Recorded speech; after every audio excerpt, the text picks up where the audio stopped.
Radio Claret América presenta Sediento de ti, la palabra, fuente de vida, con el sacerdote misionero claretiano Tony Díaz. Reflexiones diarias del Evangelio. Aquí iniciamos.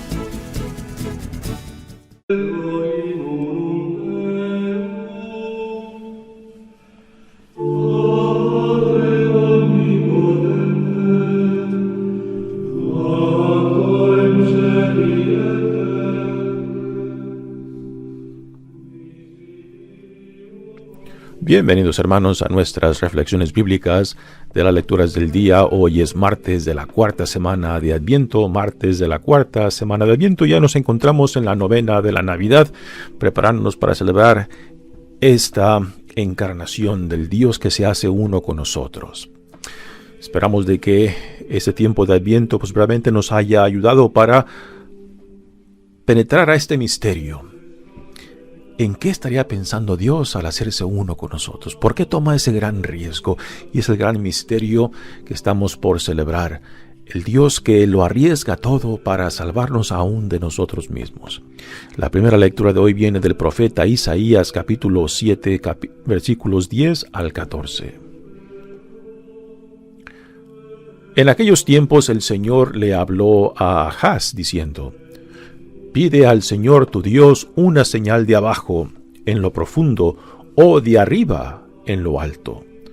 Contestó Ahaz: No la pediré, no tentaré al Señor.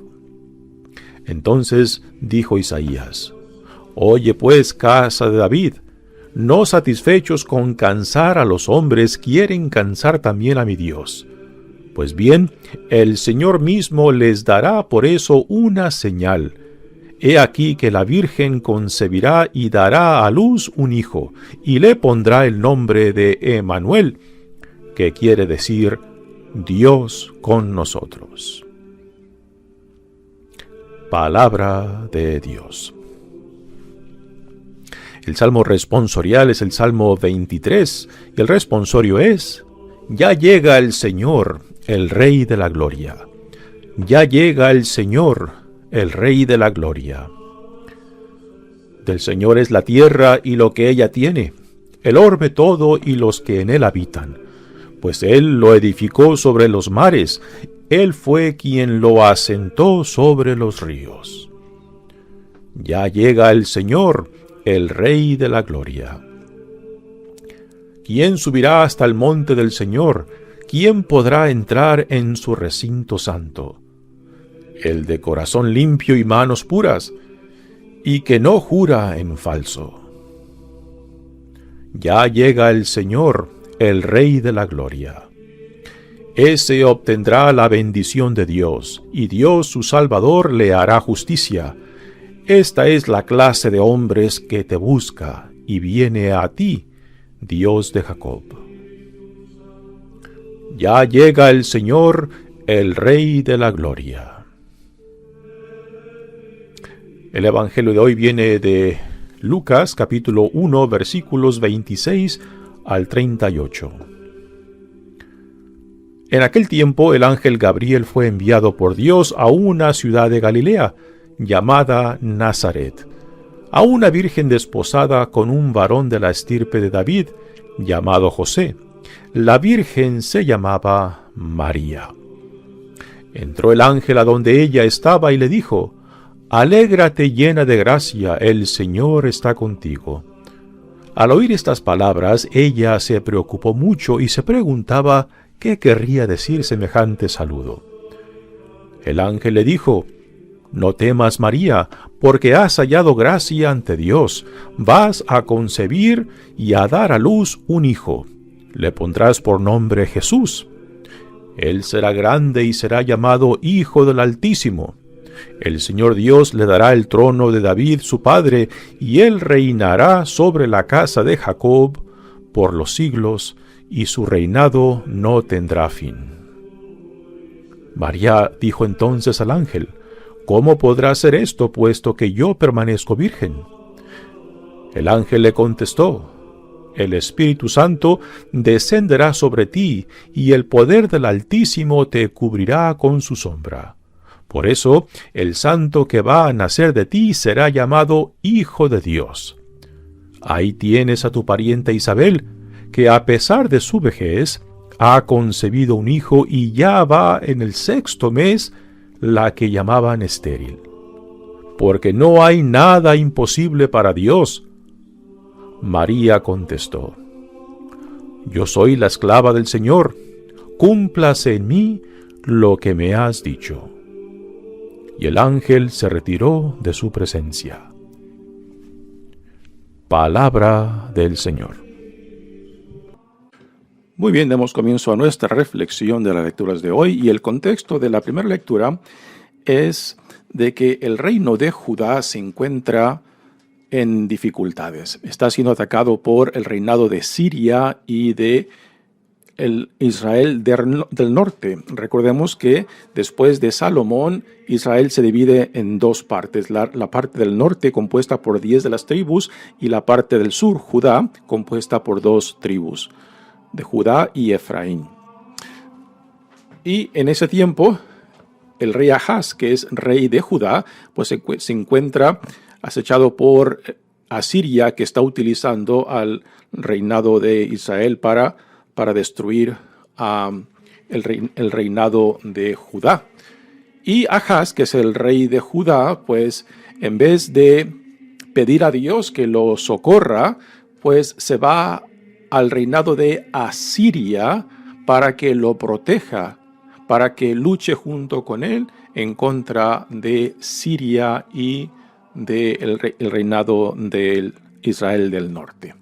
Y es aquí donde entra esta intervención de Isaías, que prácticamente le dice a Ahaz: en vez de buscar refugio, en vez de buscar el apoyo de tu Dios, vas y te buscas a alguien que pelee tu lucha, el reinado de Asiria, ¿no? Y esta profecía de Isaías pues va en contra de Ahaz, que es uno de los más peores reyes que Judá tuvo. Fue un rey tan malvado que introdujo otra vez el sacrificio de seres humanos. Sacrificó a uno de sus propios hijos. También cuando se sometió al reinado de Asiria, buscando protección, pues también introdujo el culto religioso de los asirios en el templo de Israel. Mandó quitar el templo principal y puso uno de los templos, uno de los altares similares al de los asirios, ¿no? Así que este rey Ahaz fue uno de los más malvados, los más terribles, de los peores de los reyes de Judá. Pero sin embargo, la casa de David, o sea, la descendencia de David, fue a quien se le dio la promesa de que de esta descendencia, de esta casa, pues saldría el Mesías. Y dentro de esta lectura se encuentra esta profecía de Isaías sobre el que ha de venir, el de que ha de reinar por siempre. Dice la lectura: en aquellos tiempos el Señor le habló a Ahaz diciendo: pide al Señor tu Dios una señal de abajo en lo profundo o de arriba en lo alto. Contestó Ahaz: no la pediré, no tentaré al Señor. Así que ya Isaías le ha echado en cara a Ahaz la decisión de ir en busca del rey de Asiria para que lo protegiera en contra de Siria y de Israel al norte. Y Isaías le dice: bueno, ok, pide una señal para que te compruebe que Dios cumplirá su promesa de que su reino durará para siempre, porque está el reinado de Judá, o sea, la casa de Israel, está a punto de ser destruida, y con esto quizás la promesa. Entonces Isaías interviene en nombre de Dios y le dice: pide una señal para comprobarte que Dios cumplirá su promesa. Y Ahaz pues no se atreve a tentar al Señor. Entonces Isaías continúa: oye pues, casa de David, no satisfechos en cansar a los hombres, quieren cansar también a mi Dios. Pues bien, el Señor mismo les dará por eso una señal. He aquí que la Virgen concebirá y dará a luz un hijo, y le pondrán el nombre de Emmanuel, que quiere decir Dios con nosotros. Así que esta es la profecía que Isaías da al reinado de Ahaz. Algunos comentaristas dicen que esta profecía pues fue una profecía más inmediata, otros que fue una profecía a largo plazo, ¿no? Y hay una diversidad de opiniones en torno a quién o a qué época apunta esta profecía de Isaías. Algunos dicen que quizás fue una profecía más inmediata que se refería al hijo de Ahaz, Ezequías, que reemplazó a su padre Ahaz y que fue uno de los mejores reyes de Judá, ¿no? Que quizás esta profecía hacía referencia a este hijo de Ahaz, Ezequías. Otros comentaristas dicen que quizás se refiere a uno de los hijos del mismo profeta Isaías, que lleva el nombre de Emanuel. Para nosotros cristianos, y particularmente para los evangelistas, y específicamente para el evangelista Mateo, esta profecía hace referencia a Cristo, ¿no? Y el evangelista Mateo la cita específicamente como haciendo la conexión entre el profeta Isaías y Jesucristo mismo, ¿no? Que esta profecía de David pues no apuntaba a un tiempo específico ni a una persona específica, simplemente de que la promesa de Dios de que en la casa de David, o sea, la promesa que Dios dio a David, que su descendencia permanecería para siempre, que su casa permanecería para siempre, pues se llevará a cabo, pero sin dar un tiempo específico. Y que esta profecía se cumplirá cuando viene Jesucristo. Y a la Virgen que menciona aquí, pues los evangelistas Mateo como Lucas y ponen a María como por medio de quien se cumple esta profecía. Ahora después hay diferentes opiniones y históricamente han surgido una serie de problemas teológicos, ¿no? Si en la profecía de Isaías la palabra virgen aparece ahí. En realidad no, en el texto original en hebreo, la palabra que el profeta Isaías utiliza no es virgen, sino doncella, o sea, una joven de edad para matrimonio, y la palabra que utiliza es alma. Así que no es la palabra virgen que utiliza. Pero cuando el Antiguo Testamento fue traducido al griego según dice la tradición, por 70 escribas, que por eso lleva esa traducción del griego, lleva el nombre de Septuaginta, que hace referencia a los 70 escribas que tradujeron el Antiguo Testamento en hebreo al griego, ¿no? Y en esa traducción, pues la palabra que utilizan del griego alma, la interpretan como virgen. Y es de esa versión en griego de donde el evangelista Mateo y también el evangelista Lucas pues toman la referencia y la aplican a María, ¿no? Ahora, no es problemático el que si el profeta Isaías utilizó la palabra virgen o no, o doncella. No es el problema porque aún la palabra doncella, que hace referencia a una joven de edad de matrimonio, virgen o no virgen, también tiene el mismo significado. O sea, se esperaba de que una doncella en el proceso de matrimonio de que fuera virgen, ¿no? El hecho es de que, para nosotros, cómo esta profecía de Isaías es interpretada por los evangelistas, particularmente Mateos y Lucas. Eso es el interés para nosotros, ¿no? Así que esta profecía de Isaías es tomada por los evangelistas y por la iglesia pues como una referencia al nacimiento de Jesús, y que a la Virgen que se menciona es a María misma. Muy bien, pasemos ahora al Evangelio de hoy, que viene de Lucas. Y aquí Lucas nos presenta la escena de la Anunciación, cuando el arcángel Gabriel, que es símbolo de la presencia de Dios misma como mensajero de Dios, viene ante María para presentarle la iniciativa de Dios que llama, que invita a María para que sea la madre de nuestro Señor y Salvador, ¿no? Y aquí hay varios detalles significantes. El hecho de que María está desposada ya con su esposo llamado José.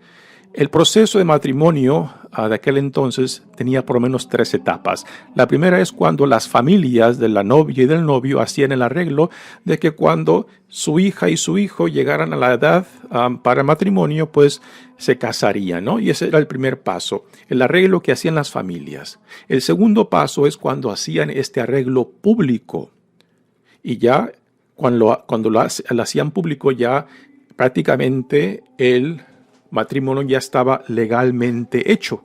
Lo único que faltaba era el paso número 3, cuando se llevaba a cabo la ceremonia y la mujer pasaba de la casa del padre a la casa del esposo, ¿no? Así que María se encontraba en la etapa número 2 del proceso de matrimonio, pero ya estaba legalmente casada con José porque ya se había hecho público el matrimonio entre ella y él.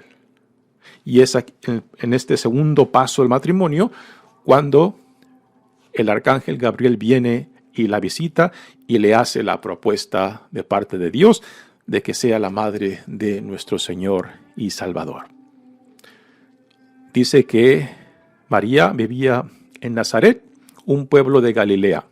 Impresionante cómo Dios escoge encarnarse en nuestra realidad.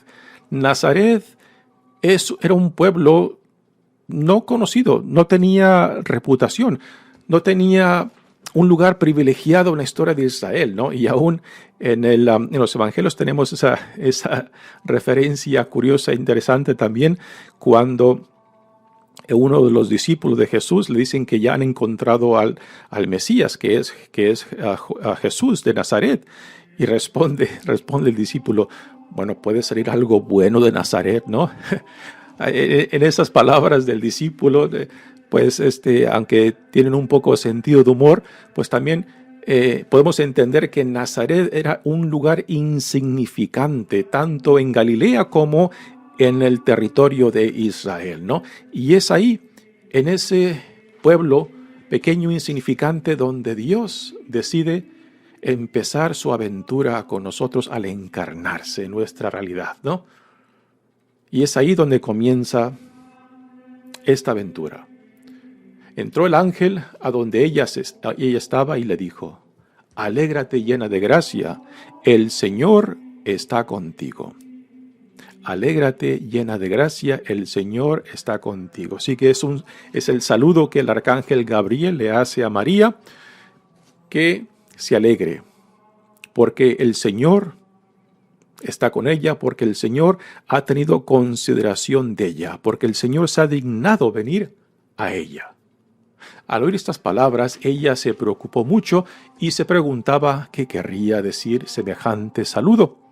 La reacción de María, normal, en el contexto de la Biblia, cada vez que se nos narra un encuentro entre Dios, ya sea por medio de Dios mismo o de un ángel, siempre esta reacción de sorpresa y de miedo, ¿no?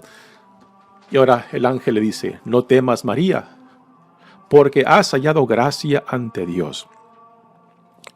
Y como María encontró gracia, no fue por ningún mérito de ella, sino fue por la iniciativa de Dios. Y esto es algo constante en la Biblia. Dios viene a nosotros no porque lo hemos meritado, no porque lo hemos ganado, no porque Dios está endeudado con nosotros. Dios viene a nosotros, Dios viene a María, Dios viene a tantas otras personas porque así Dios lo ha decidido. Fue por voluntad de Él, por iniciativa de Él.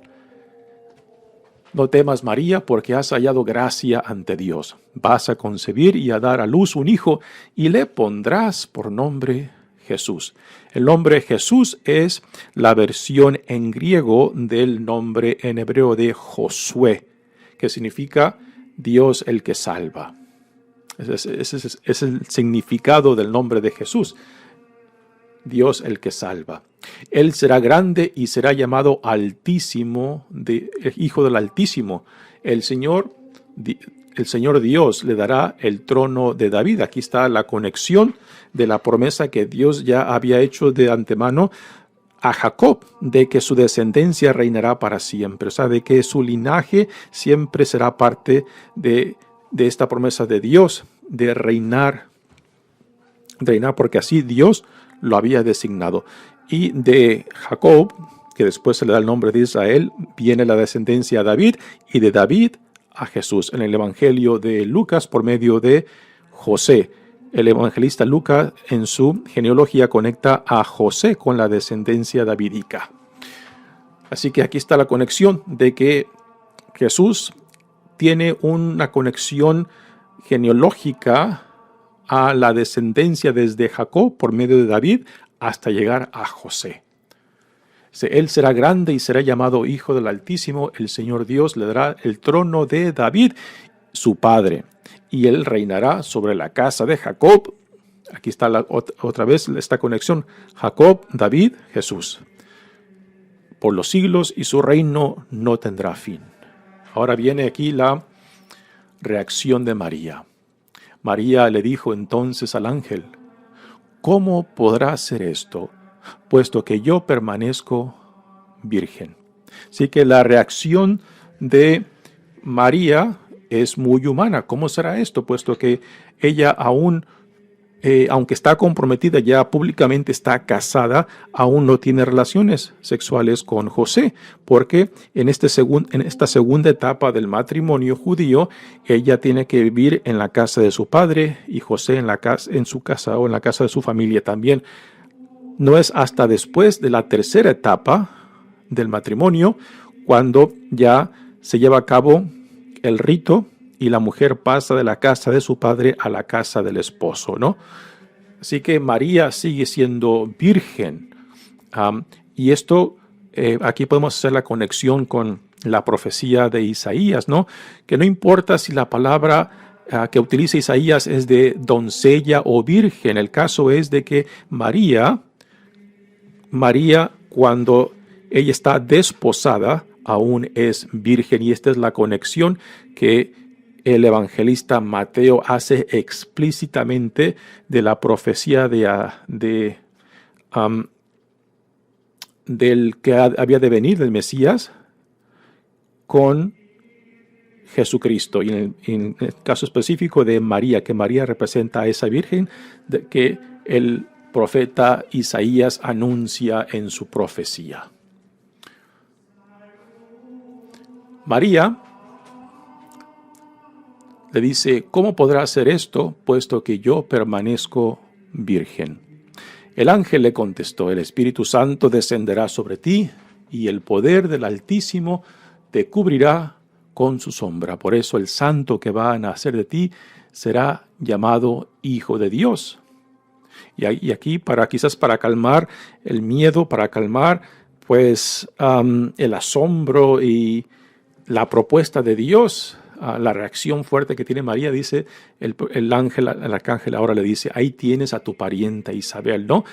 El arcángel le menciona a Isabel para que se dé cuenta de que pues esto no es nada de otro mundo, en el sentido de que ya Dios ha llevado a cabo estas intervenciones desde antiguo. Tenemos el caso de Samuel, el caso de Sansón, tenemos el caso ahora de su pariente Isabel, y ahora María pues es otra de las mujeres privilegiadas que Dios escogió por su propia voluntad e iniciativa para que se llevara a cabo su plan de salvación. Así que el arcángel le menciona a Isabel que a pesar de su vejez, puesto que Isabel engendró ese hijo, Juan el Bautista, ya en su vejez, a quien le decían que era infértil y que ya estaba en su 6º mes. Así que esta información que el arcángel le da a María, pues en cierta manera se la da para confirmarla y quizás para calmar la reacción fuerte de ella. ¿Cómo será esto, no? Ahora, sí que María da a Dios por medio del arcángel, pues es un sí impresionante, porque no sabe las consecuencias que tendrá sí María. No sabe en el rollo que se va a meter con este compromiso con Dios, ¿no? Pero a últimas, María se confía en aquel que la llama, en aquel que la llamó y la escogió. Y en esto María para nosotros pues es un modelo de fe, es un modelo de perseverancia, ¿no? De que aunque no sepamos por dónde y cómo Dios nos llevará en este llamado, pues nos confiamos en aquel que nos llama, ¿no? Esto no es muy diferente, por ejemplo, cuando una pareja se dan ese sí en el matrimonio, ¿no? Así como el matrimonio no hay promesas de que todo va a salir bien, de que no habrán dificultades, de que no habrá pruebas, de que no habrá tragedias. La pareja últimas tiene que confiarse en el sí del esposo, en el sí de la esposa, ¿no? Y por eso que el noviazgo que fue llevado en un conocimiento hasta cierto punto, pues claro, de que fue ese conocimiento mutuo que los lleva a dar ese sí, y que ese sí pues manifiesta la confianza en aquel que da ese sí, así como María manifiesta la confianza en aquel que la llamó, en aquel que le dice, te las juegas conmigo. Así que ese sí de María es un sí que cambió la historia del mundo, es un sí que, no sabiendo a lo que entraba, a lo que se metía en este sí, es un sí que tuvo que ir repitiendo en las buenas y en las malas. En tiempos buenos, pues cuando todo marcha bien, todo mundo ama a Dios, todo mundo cree en Dios. En tiempos difíciles, en tiempos de dificultades, de pruebas, ¿no? Es ahí quizás donde más se purifica la fe, donde más se purifica este sí. Y también en tiempos de dolor. Ese sí quizás también, aún en lágrimas, lo tenemos que repetir también nosotros, ¿no? Así que la gloria de María reside en esto, ¿no? En su fe, en su confianza, en su entrega a Dios, aún no sabiendo por dónde la iba a llevar este sí. Y por eso María tiene este lugar privilegiado en la iglesia. No porque es la madre, no simplemente porque es la madre de Jesús, ¿no? No simplemente porque es virgen. Yo creo que la virginidad es muy secundaria a este sí. Porque es este sí donde ella se las juega, donde ella pone toda su confianza en aquel que la llama, ¿no? Y es este sí lo que le da este lugar privilegiado para María en la iglesia, donde pasa a ser la madre de Jesús a la madre de la iglesia. Donde pasa a ser la madre de Jesús a discípula de Jesús, que también tuvo que someterse a su hijo, no como su hijo, sino como el Señor, como el Hijo de Dios, ¿no? Así que María también tuvo que hacerse discípula de Jesús como Señor, no simplemente como su hijo, ¿no? Y no podía confiarse simplemente al hecho de decir, este es mi hijo, ¿no? Y aquí solamente mis chicharrones truenan, no. Tuvo que también someterse al discipulado, a la obediencia, a la entrega de su hijo como el Señor.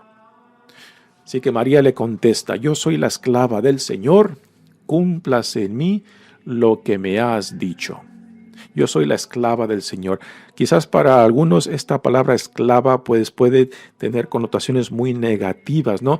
Esta respuesta de María tiene que ser entendida en el sentido de que ella se identifica con la propuesta que Dios le ha hecho.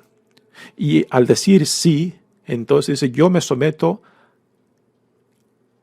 a aquel que me ha llamado. Me someto en obediencia, me someto en servidumbre, me someto en ser esclava. O sea, de que me pongo al servicio de aquel que me ha llamado.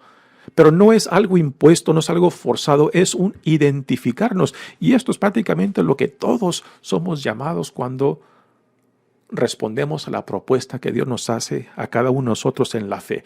Si estamos dispuestos a seguirlo, a jugárnoslas con Él, ¿no? Y que no sabiendo por dónde Dios nos llamará, a lo que nos expondrá, a última nos confiamos en aquel que nos llama. Y aquel que nos llama también, y esto hemos de tenerlo por seguro, que aquel que nos llama también hemos de esperar que Él nos dé lo que necesitaremos para serle fiel, para ser fructíferos en la misión, en la vida a la cual Él nos llama en Jesucristo, ¿no? Esto debe de ser nuestra forma de vida cristiana, ¿no? De confiarnos de que aquel que nos ha llamado, de Él vendrá también lo necesario, tanto el Espíritu como su gracia, como su ayuda, para que este llamado que Él nos ha dado, pues eche raíces, crezca y dé frutos, frutos para la gloria de Dios, frutos para el crecimiento del reino y para nuestra santificación. Así que María es un modelo de fe por su sí que tuvo que ir repitiendo incansablemente, y es un sí que también nosotros tenemos que ir repitiendo en las buenas y en las malas, en momentos claros, momentos de luz, momentos en los que todo marcha bien, pues todo el mundo queremos a Dios y amamos a Dios y creemos en Dios. Pero cuando la vida nos aprieta, cuando la vida nos exige, cuando la vida nos pone pruebas, cuando la vida nos pone sufrimientos y aún tragedias, ¿no? Es ahí donde también a veces con lágrimas tenemos que ir repitiendo, sí, Señor, no entiendo, no comprendo el porqué de las cosas, el porqué de este sufrimiento, el porqué de este dolor, el porqué de esta pérdida, pero en fin, Señor, tú sabrás. Me confío en ti, ¿no? Y este es el modelo de fidelidad y de entrega que María nos modela en sí misma. Mi nombre es Padre Tony Díaz, misionero claretiano. Que Dios los bendiga. Radio Claret América presentó Sediento de ti, la palabra. Fuente de vida. Sus comentarios son importantes. Contáctenos en radioclaretamerica@gmail.com.